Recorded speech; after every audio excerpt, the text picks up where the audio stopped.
los familiares del Papa no tenían dinero para ir a verlo, para ir a despedirse. ¿Por qué el gobierno se va a despedir al Papa? Que está bien, lo tienen que hacer, y más un Papa argentino, pero a nadie del gobierno se le ocurrió decir, che, están los sobrinos, está la hermana, no le preguntamos si quieren ir a despedirlo.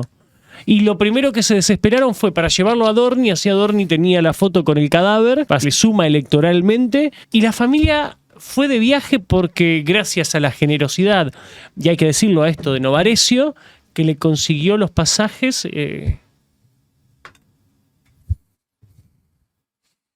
Hay una palabra que refleja un sentir y una conducta que no se aprende ni en la primaria, ni en la secundaria, ni en las carreras de grado, ni en el posgrado, ni se adquieren a través de los premios y distinciones, ni tampoco en las urnas, que se llama empatía. Bergoglio, una definición por parte de Álvaro Sicarelli. Bueno, en primer lugar, y aunque parezca obvio, un ser humano, por lo cual una persona con virtudes y con defectos, con logros que son realmente admirables y loables, y después actitudes, acciones, posicionamientos de mínima cuestionables. ¿Por qué? Porque estamos hablando de un hombre que conjugaba, como lo va a hacer también a partir de el próximo cónclave, el próximo sumo pontífice de la Iglesia Católica, sí, un hombre que es jefe de una religión, jefe de una institución religiosa de fe, y por el otro lado, un hombre que es jefe de Estado, de un microestado como es la Santa Sede, y por ende, un hombre netamente político. Y se entrecruzan. Entonces, por un lado están los posicionamientos teológicos, éticos, valóricos, dentro del tronco dogmático y hasta también podemos decir debatible de la fe católica, y por el otro, el hombre que en el caso del difunto Papa Francisco decidió tomar posiciones ya no solo a nivel de política mundial, sino también claramente en torno a la política nacional argentina. Y además era conocido por todos, porque además él mismo lo comentó, que el entonces presbítero, luego obispo, luego superior de la orden jesuítica en Argentina, cardenal y papa, tenía cercanía y afecto y hasta militancia por el justicialismo, por el peronismo. No era un hombre apartidario. Entonces, obviamente, esos dos me generan al momento un conflicto, ¿no? Vos sabés que yo quiero que hablemos ahora al inicio de Bergoglio. ¿Por qué? Porque después hay temas muy ricos para hablar sobre lo que está sucediendo, y creo que hablar solamente de Bergoglio es achicar mucho los conocimientos. Estuve leyendo, viste, que, como decía Olmedo, una frase que siempre voy a repetir: los argentinos son más fieles a los muertos que a los vivos. Y ahora la imagen de Bergoglio está enorme, sobre todo aquí en la Argentina. Y escuché el otro día a alguien decir: los argentinos lamentablemente nunca tomaron dimensión de la importancia de tener un papa, y lo achicaron solamente a la estupidez peronismo-antiperonismo. ¿Coincidís con esas afirmaciones? Yo coincido y voy a parafrasear lo que dijo el gran comediante y artista Alberto Olmedo. Yo creo que la sociedad argentina es una sociedad en muchos aspectos extraordinaria, por buena, y en otras un tanto cínica. Una sociedad que crucifica vivos e idolatra muertos. Durante la vida de sus grandes prohombres, de sus grandes mujeres, es bastante inquisidora, juzgadora, cuestionadora y hasta muchas veces boicoteadora del trabajo y de la obra de esas personas. Con justa razón muchas veces, y otras no tanto, o directamente de forma injusta. Y parece que al morir, esa misma gente goza de un halo de santidad, de una aureola casi de perfección, y que al momento de hacer un balance, un análisis de lo que fue la obra, ¿no? Genio y obra de esas personas, si vos te corres un poquitito de esos cánticos y esas alabanzas, su persona, te empiezan a tratar como que sos, literalmente, bueno, y ahora viene muy bien aplicado, un hereje. Entonces, la gran pregunta es, en este momento, ¿qué debemos hacer? ¿Un homenaje, un análisis, un raconto de...? Y por otro lado, yo soy de los que creen que al momento en que el arzobispo de Buenos Aires, cardenal primado de la Argentina, Jorge Mario Bergoglio, ascendió al trono de San Pedro como Francisco, dejó de ser argentino. Esto me asombra tener que explicarlo. Dejó de ser argentino. ¿Por qué? Primero porque pasó a ser jefe de un estado, vuelvo a repetir, un microestado, extraterritorial, lo que vos quieras, jefe de otro estado. Máxima no es más argentina, Máxima es holandesa, y además es la reina consorte del jefe de estado holandés. Habrá nacido en Argentina. Hay un momento en que... ¿no? Ya está. Pero ahora, ¿eso que le quita valor? Esto es como, por ejemplo, los logros científicos de Hussein, de Milstein, de Leloir, de Favaloro, son logros y éxitos y avances argentinos o universales. Los descubrimientos son de única aplicación en el territorio argentino para la humanidad. Yo creo que tenemos que hablar ya de figuras universales, que eso es lo que hace grande a la Argentina, que producen su terruño, aún con todas las dificultades que la atraviesan, figuras que por su formación y también por su labor y por su obra y por su legado trascienden las fronteras. Otra figura, Jorge Luis Borges. Ya Jorge Luis Borges no es argentino. Es argentino, claro. Es universal. Lo que pasa, que es curioso, ¿no? Católicos significa universal. Sí. Porque es una fe para llevar, a través de la evangelización, a todos los hombres y mujeres, en todo momento, en todo lugar, y sin importar la cultura, la etnia a la que pertenezcan. Y sin embargo, ¿cómo nos cuesta soltar a los que en parte somos católicos asumir que la Iglesia Católica es universal y no es nacional? Distinto, por ejemplo, la Iglesia Anglicana, que es una iglesia de neto corte nacional. Incluso, ¿quién es el jefe de la Iglesia Anglicana? El rey de Inglaterra, Carlos III en este momento. Al igual de, por ejemplo, la Iglesia Reformada de Noruega y la de Suecia, que son iglesias protestantes. ¿Quiénes son sus jefes? Los respectivos reyes de esos países. Allí hay una connotación más nacional, más, hasta podríamos decir, étnica. La Iglesia Católica ya no entiende de fronteras. Y yo creo que hasta por eso no es casual, sino causal, que haya terminado su sede siendo un microestado, ¿no? Porque en un lugar pequeño se encuentra el trono de algo inmenso. Pero en algo que no podés diferenciarlo de Roma, porque hasta no la podés ni fortificar, entras caminando. Está el trono de un hombre que de una manera u otra, para bien o para mal, poco o mucho, rige los destinos de casi 1.500 millones de fieles, con todas sus características y que todos sus reclamos para con la Iglesia, y con un poder, una influencia global en los asuntos políticos, sociales, que es casi incomparable con el de otro. Y sin embargo, ¿no? Esta cosa que estamos discutiendo. Estamos discutiendo que si, ¿por qué no vino? Y qué sé yo, y bueno, y sí, ¿por qué no vino? Y ahí está la dualidad. No vino por un lado porque dicen los que dialogaban con él que no quería profundizar la grieta. Bárbaro, celebrable.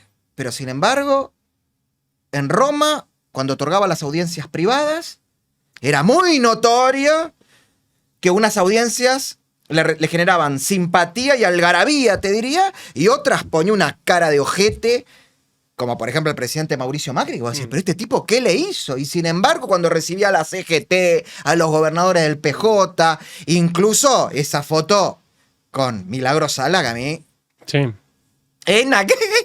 Estamos hablando de una asesina. Entonces, no sé. Bueno, ¿viste? La dualidad, porque el Papa Francisco, Jorge Mario Bergoglio, por sobre todo atributo, rol, un ser humano, con claros y oscuros. Bueno, qué temita. A mí cómo me fascina hablar con Ciccarelli. Yo sé que... Me encanta venir acá. a ustedes que están del otro lado también, por eso siempre lo piden. Y después el on demand, como se dice ahora, las reproducciones después se siguen aumentando. Bueno, vamos por parte ahora.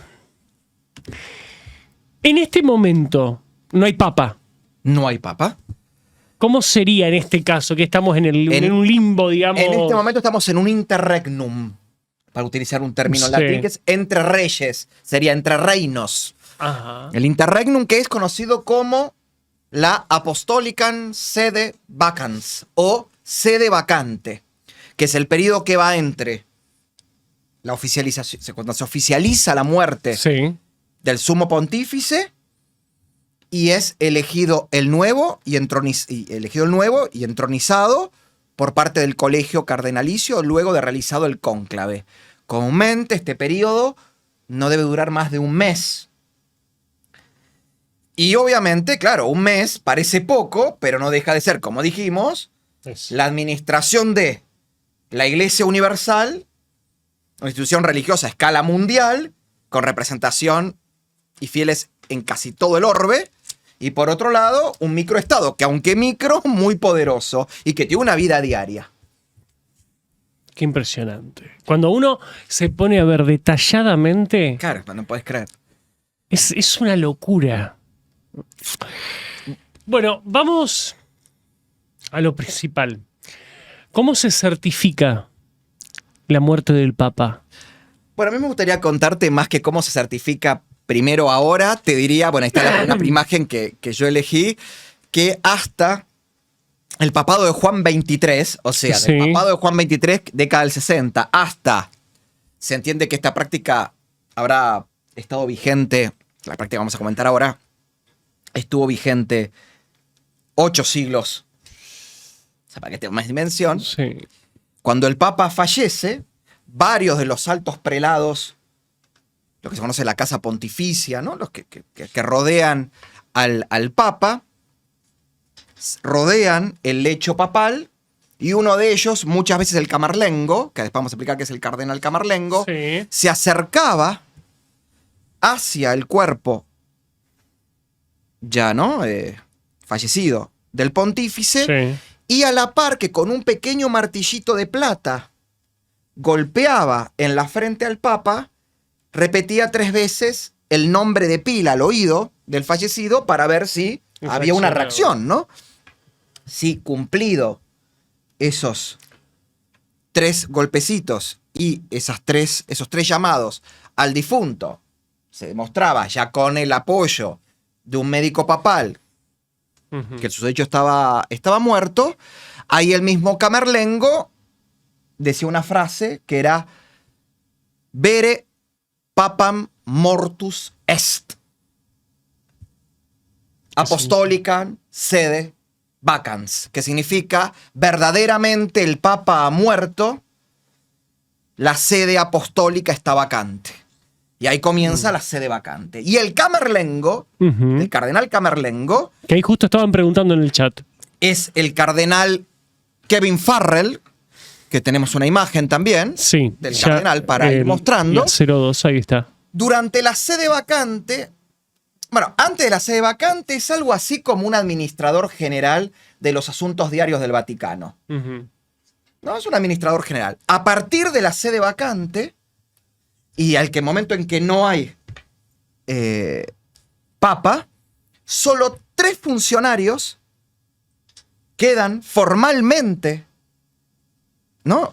Y en rigor, en ejercicio de sus funciones, mientras que el resto quedan todos suspendidos hasta que sean, ¿no?, reelegidos en sus cargos o sustituidos por otro cuando asume el nuevo nuevo papa. Y esos 3 cargos son el camerlengo, como lo nombramos, que ahí está el cardenal Kevin Farrell, un hombre muy cercano en la vida diaria del fallecido Papa Francisco. Después tenemos al penitenciario mayor. ¿Donatis? El cardenal. Exactamente. Ahí lo tenemos. Angelo Donatis, que es, palabra más, palabra menos, como el jefe de los tribunales internos de la de la Santa Sede, incluso hasta del presidio que hay, porque hay, ¿no? Hay un presidio. Y el tercer funcionario es el maestro de las liturgias pontificias, que es el arzobispo Monseñor Diego Ravelli, ¿no? Sí, Ravelli, perdón. Ravelli, que es el que se encarga de las pompas pontificias, de los rituales. Entonces, si uno analiza, uno que plantea, ¿no? Que estos tres grandes funcionarios administran lo que hace que la Santa Sede no entre en un colapso total. Sí. La administración general de los recursos y de la vida diaria, la seguridad interna de la Santa Sede y el cumplimiento de los rituales que desde la certificación de la muerte del Papa hasta la entronización del nuevo Papa post-cónclave, mantiene también obviamente el cumplimiento de ese aura mística, religiosa y además que es impactante. Pero después hay otros dos funcionarios. Sí. Porque vos quiero que tomes, yo quiero que tomes idea de esto. Es como si, por ejemplo, acá falleciera el presidente y todos los ministros, quedan todos suspendidos, excepto tres, los más con importantes, algunos claro. colaboradores que... Y nada más. Y nada más que son... Porque fíjate que el secretario de Estado del Vaticano, que vamos, que sería como el primer ministro del Vaticano, también deja de estar en funciones, ¿no? Y hay otros dos funcionarios más que son importantísimos, que son los denominados sustitutos, que son el sustituto para las relaciones con los estados, algo así como un canciller del Vaticano, que es el arzobispo Gallagher, y después el sustituto para los asuntos generales. Ahí lo tenemos a Gallagher, ahí lo estamos Ahí viendo. está, exactamente, que como verán, está en la tribuna de Naciones Unidas porque es el principal asistente, el secretario de Estado Vaticano, para el vínculo con los estados, los organismos internacionales y otras. Y el otro es el arzobispo Peña Parra, que es exactamente el sustituto para los asuntos generales, que también tiene que ver con las cuestiones internas estratégicas del Vaticano. Estos 5 funcionarios, junto con los nuncios apostólicos de la Santa Sede, que son los embajadores de la Santa Sede, son los únicos funcionarios que quedan en funciones, valga la redundancia, hasta la elección del nuevo Papa. Y muchos. O sea, para que la gente entienda, estos 5 hombres son los únicos que hoy están manejando todo en el Vaticano. Exactamente. También podemos tienen agregar colaboradores, etcétera, pero ellos, obviamente, pero son los que. Porque ¿qué pasa? Durante la sede vacante rige el principio de no innovación, que significa ninguno de los funcionarios en activo, durante la ausencia de un sumo pontífice, puede tomar decisiones que modifiquen estructural y normativamente a la iglesia. Por ejemplo, no se pueden modificar cuestiones de catecismo, de dogmática teológica, no se pueden consagrar nuevos obispos y nuevos cardenales, no se puede, bueno, ni hablar, ¿no? Claro. No se puede emitir una nueva bula, una bula papal, una constitución apostólica, no se puede. Pero obviamente la vida de show must go on, claro. Y mientras tanto hay que seguir. Y además, imagínate, los obispos y arzobispos alrededor del mundo, las órdenes monásticas, los católicos consagrados, los laicos necesitan algún grado mínimo de orientación. Y estos 5 hombres, bueno, cumplen fuertemente. También está el presidente del colegio cardenalicio, que es el que va a presidir las votaciones del cónclave para elegir nuevo papa, que también obviamente cumple un rol muy importante en la sede vacante, pero que se ajusta exclusivamente a. Tiene mucho rol también en las pompas funerarias y en lo que se llaman las novendiales, que son estos 9 días previos al cónclave en el que se hacen misas consecutivas en la Santa Sede y en el mundo para rendirle honor ayer, al Papa Francisco. Antes de ayer, cuando hacíamos el programa, mucha gente del otro lado, a ver, quizás vos nos puedas responder esta duda. Mucha gente decía, qué mal envejecen los papas, en el sentido de que los papas siempre terminan destruidos físicamente, mientras que quienes están alrededor están como más joviales, de mejor físico, con otra actitud. Es como que los papas se van marchitando en 10, 12 años. Y bueno, extrapolémonos a los presidentes argentinos. Por ejemplo, vos hoy, por ejemplo, no sé, Toto Caputo fue ministro de Macri y de Milei. Miremos cómo están Macri y Milei. Sí. Y mirá que Toto Caputo está regio, divino, super fitness, divino, que yo. Hasta Sturzenegger, por ejemplo, que digamos, no es que tampoco es un modelo comercial, ¿no? Pero Claro. está jovial. Y al lado los otros, Macri. Está bien, es un hombre Se ya. revivió un poco después de su paso. Pero este envejeció muchísimo. Sí. Y eso que es un hombre hipersano, que entrena. Milei, miremos cómo estaba en el 2021, cómo está ahora. El poder es terrible, el ejercicio del poder es terrible. Ahora la pregunta es, ¿hay personas que disfrutan más el poder que otras? Y probablemente. Y hay gente que no puede vivir sin poder. Que se marchitan sin el poder. Y mira, ¿viste como decía Moria Kazan, que había personas que sufrían el síndrome de la heladera abierta, de abrir la heladera? Sí. ¿La conoces? ¿Cuál es? Es cuando abrís la puerta de la heladera, se prende la luz y sonreís, porque la gente está buscando la cámara y la luz. Porque la notoriedad, el reconocimiento, la cuota de influencia.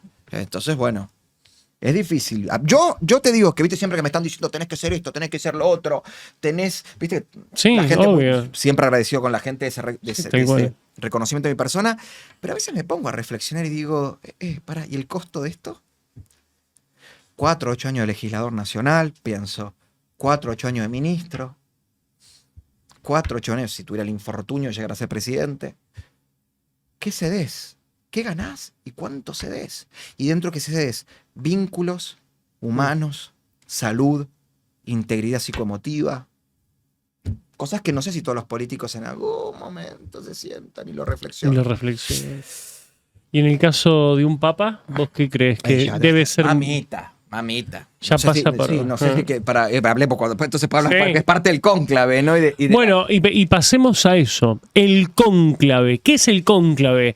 ¿Quiénes lo componen? ¿Y cómo es el procedimiento para elegir a un nuevo papa? El cónclave es la reunión del colegio cardenalicio que se dedica a votar y elegir a través de un voto, de un acto eleccionario, el próximo sumo pontífice. Lo componen hoy un promedio entre 130 a 133 cardenales al colegio cardenalicio y solo pueden votar aquellos cardenales que tienen menos de 80 años. Que además ellos mismos, por poder ser cardenales electores, están habilitados para poder ser ellos mismos elegidos papa. Los hay cardenales que son además arzobispos primados, arzobispos de las capitales y primados de ciertos países, otros que son cardenales que cumplen funciones dentro de la Santa Sede, o que el propio papa fallecido o Sí. anteriores le dio el rango de cardenales, también para pensarlo a futuro como un votito que pudiera favorecer, por ejemplo, la continuidad del ¿Y te legado puedo del papa hacer- fallecido. ¿Te puedo hacer una pregunta con Sí. eso? Se ha hablado mucho de la gente que dejó Bergoglio. Bueno, se los conoce como los pastores bergoglistas. Que, algunos dicen que van entre 20 y 35 cardenales. Que son claramente cardenales que muchos habían sido ordenados cardenales por Ratzinger, incluso hasta por Juan Pablo II. Incluso algunos hayan fallecido.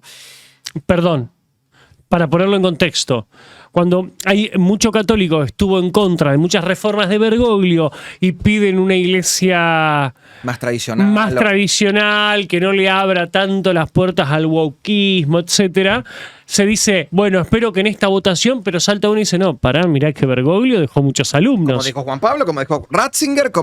A ver, si vos mirás la historia de la iglesia, casi Sí. siempre, de mínima, el próximo papa va a ser un cardenal ordenado no por el papa fallecido, sino por el anterior. Quiere decir que más que seguro, si se repite esto, el próximo papa va a ser un cardenal, ordenado cardenal por Ratzinger. La lógica diría que entonces sería muy probablemente un cardenal de tintes conservadores. Claro. Podría ser. Se viene dando bastante. Por ejemplo, Francisco fue ordenado cardenal por Juan Pablo II. Bien. Y así podemos ir para atrás. Ujú. No lo vamos a hacer, pues sería como muy caótico nombrarlos a todos. Francisco ordenó cardenales por lo menos a 4 argentinos. Arzobispo de Santiago del Estero, arzobispo de Buenos Aires, arzobispo de Córdoba, y me estoy olvidando uno. Y a Víctor Fernández, ex rector de la Universidad Católica Argentina, que no es arzobispo de ninguna diócesis argentina, pero que tenía un vínculo muy fuerte con él. Esos 4 van a ir a votar, que se suman a otros cardenales elegidos por Francisco durante su papado. Pero también hubo Hay bergoglistas que han sido elegidos ordenados cardenales por Ratzinger y por Juan Pablo II porque creen en las ideas de él o porque le han cambiado sus ideas. Claro.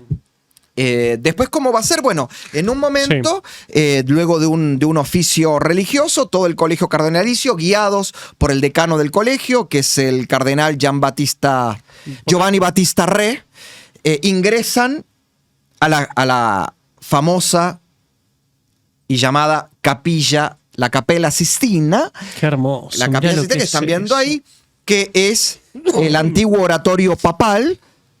O sea, el lugar privado dentro del Palacio Apostólico donde los papas rezaban y que es conocida como Capella Sistina o Capilla Sixtina porque fue construida y encomendada su decoración por el Papa Sixto IV a nada más y nada menos que a Miguel Ángel, que fue el artista creador de esos frescos extraordinarios donde en la cúpula podemos encontrar, o en el techo, podemos encontrar los famosos frescos con las escenas bíblicas de la creación del hombre, la creación de Eva, la expulsión del paraíso.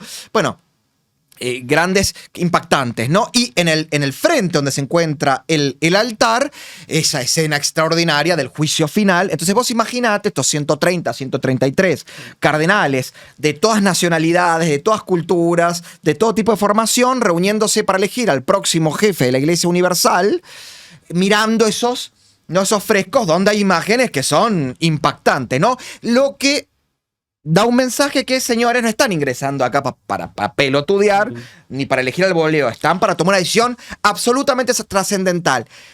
Y luego que termina ese oficio religioso, el cardenal decano del Colegio Cardenalicio ordena lo que se denomina el extra omnes, que es, ahí está, que todos los... En realidad, y el que está haciéndolo no es el cardenal, ahora voy a explicar qué es eso. Pero el extra omnes es que todos los que no forman parte del colegio cardenalicio y aún siendo cardenales no tienen derecho al voto, tienen que retirarse de la Capilla Sixtina. Y ahí, ese es el Ravelli, que es el maestro de las ceremonias pontificias, cierra la puerta de la capilla y ahí se pone la llave, la conclave.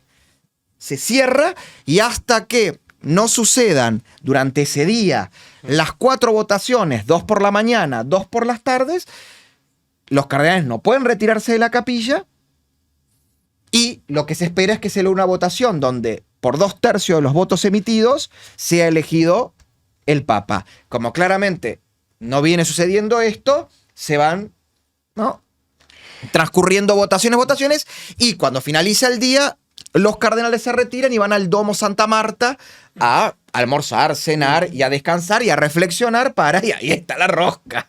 Ahí está. Que existe. Que se ve muy bien, o por lo menos bastante bien en la película. Que yo quiero contarles algo, se lo dije a mi mamá. Yo el domingo, previo a la muerte del Papa Francisco, se me ocurrió ver la película Cónclave, pero por todo el mundo Cónclave, mira Cónclave. La miro cuando yo a la mañana me levanto, así de la mañana, y me empiezan a llegar las alertas de la muerte. Me impresionó. Ahí se ve bastante bien la rosca y en la rosca se manifiestan las diversas corrientes. Progresistas, moderados, conservadores, de derecha, ultraconservadores, de izquierda, tradicionalistas. Claro. Que además se van a manifestar, por lo menos pues es que hay una quiniela papal, ¿no? Está todo el mundo apostando a ver. Sí. Sabía.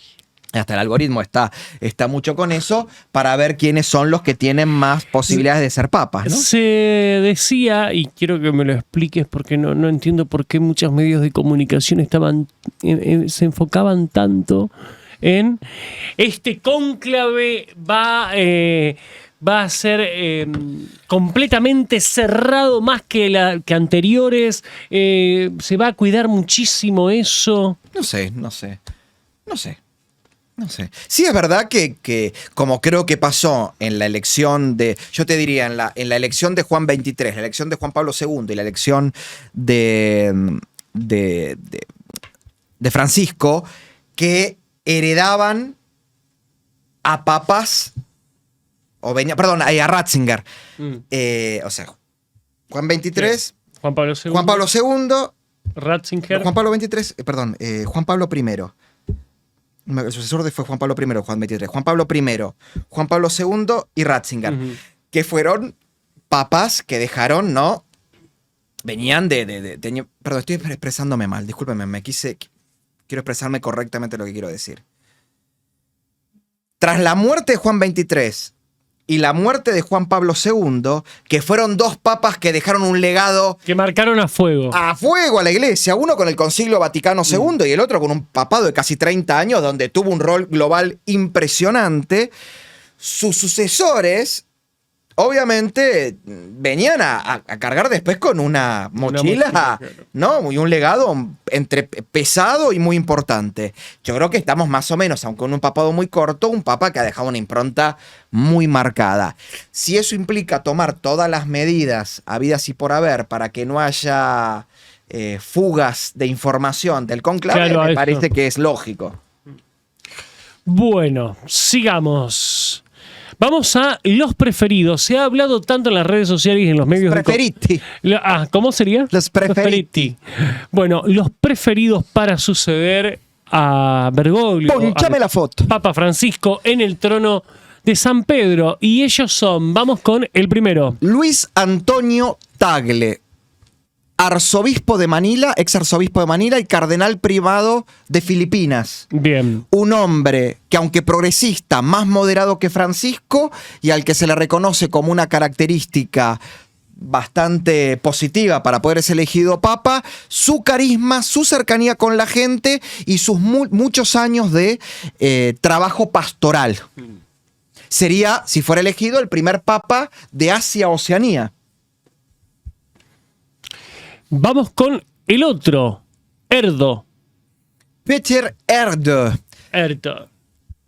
arzobispo de Budapest, cardenal primado de Hungría, representante del ala más que conservadora de la iglesia, muy tradicionalista, claramente además muy alineado a los posicionamientos ideológicos del primer ministro Víctor Orbán. Y se dice, principalmente en el ámbito de los analistas geopolíticos, que es un prelado rusófobo y anti-Putin total. ¿Por Wow. qué? Porque al igual de lo que habría pasado con el entonces cardenal Karol Wojtyła, después conocido como Juan Pablo II, que era de nacionalidad polaca, son de los que saben realmente lo que fue el expansionismo ruso, en ese momento soviético, y que sus países se transformaban en estados satélites de un modelo autoritario, represor. Y bueno, podría ser un papa, si fuera electo, que ocupe un rol mucho más preponderante en la guerra en Europa Central, ¿no? La guerra entre Rusia y Ucrania. O sea, que ya se manifieste con más dureza. Porque además Ucrania tiene una población católica muy importante, que no así tanto Rusia, que es una nación mayoritariamente cristiano-ortodoxa. Vamos con Zuppi. Matteo Zuppi. Tiene cara de simpático. Cara de simpático. Este ya es el progresista progre. Él es. A la izquierda. Incluso se dice que en su juventud estuvo vinculado con el Partido Comunista Italiano, que aclaro, en Italia los comunistas son más católicos que los conservadores. Que, incluso ven alguna película muy famosa sobre líderes de una organización criminal, El Padrino. Sí. Ahí se ve muy bien el vínculo del PCI con los católicos. Porque dicen, ¿cómo? No. Italia como Argentina, siempre la excepción a la regla.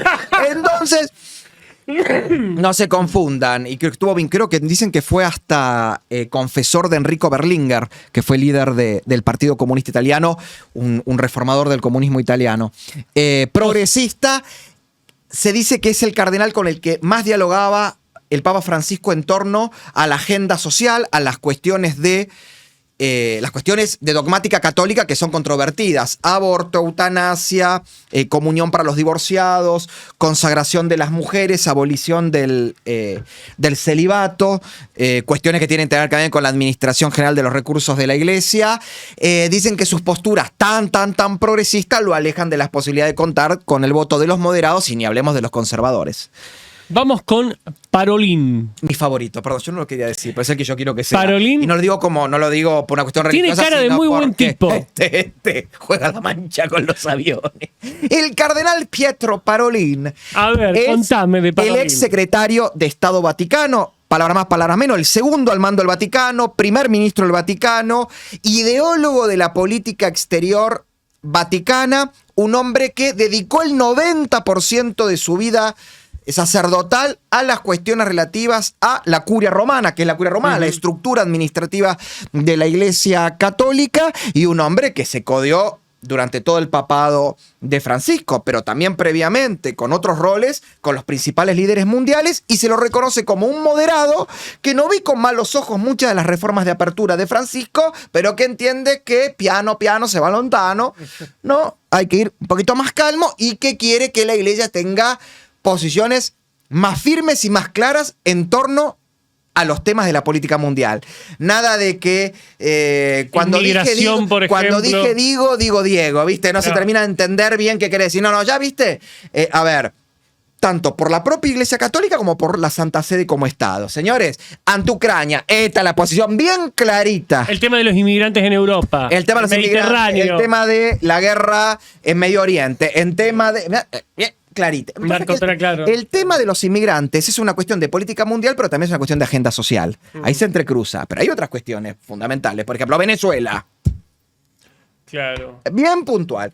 Y a mí me parece que para poner un poquitito más de tranquilidad, me parece que es para mí el que mejor le vendría a una iglesia que, repito, va a recibir un legado muy, muy fuerte por parte de Francisco. Ya después quiero que hablemos de eso. Sigamos.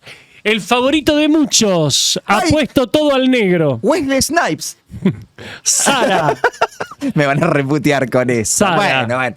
¿Por qué digo Wesley Snipes? Porque no soy solamente yo el que cree que tiene una estética muy parecida al personaje Blade. ¿Qué es esto? El cazavampiros. Escuchalo. ¿Qué mierda es esto? A ver. Ah, claro, el tema de Blade, el cazavampiro. No, bueno. Bueno. Ahí tenemos... ahora voy a explicar por qué. La frase dice: los herejes no podrán caminar bajo la luz del sol, que era el lema que tenía Blade, el cazavampiro, ¿no? Y ahí lo vemos a el cardenal Robert Zara, arzobispo de Conakry, cardenal primado de Guinea. Y bueno, literalmente acá ya estamos hablando de un papa con ideas preconciliares. ¿Qué significa? Ideas que ya habían sido corridas, consideradas de mínimo arcaicas, en el Concilio Vaticano II de la década del 60 durante el papado de Juan XXIII, que incluso estaba hasta a favor Ratzinger de cambiar esas cosas. Digamos que no, que era un concilio de zurdos. Y sin embargo este señor ya quiere volver. Y acá tengo que hacer una diferenciación. Primero, que yo no soy teólogo. Segundo, yo no soy necesariamente católico. Entonces, opinar sobre teología católica me parece una falta de respeto. Primero, porque no tengo formación, y segundo, pues una falta de respeto porque me opinar de teología de una fe que yo no practico. Ahora, indefectiblemente, la dogmática católica y los posicionamientos del Papa en torno a la fe van a influir en el Papa como jefe de Estado de un microestado que actúa dentro del sistema internacional. Entonces yo te puedo decir, y claro, cuando este señor dice, no, basta de decir que el homosexual es una persona, es un pecador, y el pecador no se lo va. La guerra santa contra los homosexuales. Tienen un problemita con los putos, toda esta gente, yo no entiendo por qué. Se van a quedar sin la mitad del purpurado. Entonces, tienen un temita con eso, ¿no? Y que todos somos putos, puta, malas leches, menos ellos, que son todos puros y castos. Entonces, bueno, pero eso no solo sucede en la iglesia, también en otras religiones. Después tiene una cuestión que yo puedo adherir, que es la crítica al relativismo cultural. ¿Qué significa relativismo cultural? Ay, todas las culturas son moralmente equiparables. El amor de Dios. No, mentira. Dijo Evo Morales mientras iba con una menor. Está para el orto eso está mal. No, todas las culturas son moral ni éticamente equiparables. Las hay moral y éticamente mejores y otras peores. ¿Por qué? Porque por lo menos Álvaro Sicarelli cree en valores universales. La libertad, la vida, el respeto al otro son universales, que se aplican a cualquier hombre y cualquier mujer, en cualquier momento y en cualquier lugar. Entonces ahí adhiero con este señor. Pasa que este señor apretó quinta fondo y ya casi... No tiene un buen carácter. Hoy veía una... Es medio... ¿Viste cómo saluda y es medio hasta elitista. Yo vi, por ejemplo, ceremonias en Guinea y en África. Y es medio, ¿viste? Raro un negro elitista. Mira sus propios, ¿no? Con cariño para todos los compatriotas, ¿no?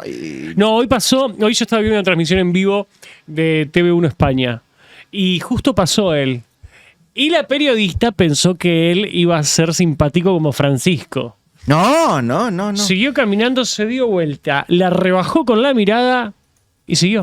Yo sí, para los que hayan visto la película Cónclave, el cardenal Robert Sara vendría a ser el cardenal Tommaso Tedesco, que, por ejemplo, otra de las cosas que comparten personaje y persona es la lucha frontal contra el Islam. Entonces ahí hay una cuestión que tiene que ver con si la lucha contra el Islam va a ser desde la propia dogmática teológica católica o desde su rol de jefe del Estado Vaticano, un país que se encuentra en Europa, aunque no miembro de la Unión Europea, y un país también que opera entre los organismos internacionales en crítica y denuncia al avance del islamismo integrista, extremista, violento y que no merece tener un lugar en este mundo. Yo coincido. Ahora distinto es si quiere hacer una cruzada evangelizadora para que tanto los islámicos como para los judíos, los budistas y los protestantes sean todos católicos. Bueno, ahí ya no me va a encontrar de su lado. Pero bueno, yo no sé, puede ser que sea. No sé, es mentira esto de que va a ser el primer papa africano. Hubo muchos papas africanos que nacieron en el norte de África. Sería el primer papa de etnia negro. Negro. No blanco. No blanco. Exactamente. Bueno. Ahora, un par de cositas ahí que me anoté, hice la tarea. Ya te vas, tranquilo. Mi amor, perfecto. Sí, ¿Estás bien de horario? Sí, tengo que estar a las 8 en casa. Bueno. Bien, pero igual. No, vos tenés otro compromiso, tenés gente que te está esperando. ¿Qué papa necesita este contexto mundial? ¿Qué tipo de papa necesita? Vamos de nuevo, así hacemos el reel. ¿Qué tipo de papa necesita este contexto mundial según tu óptica, tu visión? Un papa que además de estar comprometido con y bajo el espíritu de la Iglesia Católica y del cristianismo, la resolución pacífica de los conflictos, tenga posiciones bien claras en torno a esos conflictos y a cómo pacíficamente resolverlos. No puede haber grises, no puede haber titubeos, no puede haber lo que digo, ¿no? Con un guiño por derecha, después actúo por izquierda. Eso no puede existir más, porque es pernicioso para la propia Iglesia y es pernicioso para el orden, para el equilibrio de poderes, donde el Papa puede cumplir un rol muy importante. Entonces, el Papa, aunque líder de una iglesia y de una iglesia universal, es jefe de un Estado, y aunque líder de una religión universal, es parte de una cultura, mayoritariamente, porque también hay patriarcas orientales dentro de la Iglesia Católica, patriarcas en Siria, en Líbano, ¿no? En Egipto, pero mayoritariamente es una iglesia preponderantemente y culturalmente occidental. Entonces, bueno, ¿dónde nos vamos a poner? Y tiene muchos frentes el próximo papa. Repetimos, la guerra ruso-ucraniana, o sea, el conflicto en Europa, el conflicto en Medio Oriente, Siria y Líbano principalmente, donde hay presencia de católicos muy fuerte, el vínculo de la Santa Sede con China, siendo la Santa Sede uno de los pocos países que reconoce a Taiwán como Estado soberano y entiende que el régimen del Partido Comunista en sí es un régimen usurpador de China continental, pero indefectiblemente China es China, tiene un rol, y el Vaticano tiene interés de que ingresen curas y órdenes a evangelizar en China, y para eso va a necesitar el acuerdo con el Partido Comunista Chino, que ya participa directamente en la elección de los obispos en ciertas diócesis en Chile, donde se le permite, ¿no?, la prédica y el ejercicio del magisterio católico. Después tenés América Latina, que es un polvorín permanentemente. Ni hablemos de la situación en Cuba, la situación en Venezuela, en países... Nicaragua. Entonces, a ver, no, ¿vas a actuar? Bueno, perfecto. Actúa con claridad, no con dudas. Esperemos que así sea. Una noticia de color que dejó un trago amargo para algunos y también el cartón pintado que es a veces todo esto, ¿no? Que uno dice, no, el Papa, la política, la religión. Al final después descascarás un poquito y es un cartón pintado con acuarela todo. Uh-huh.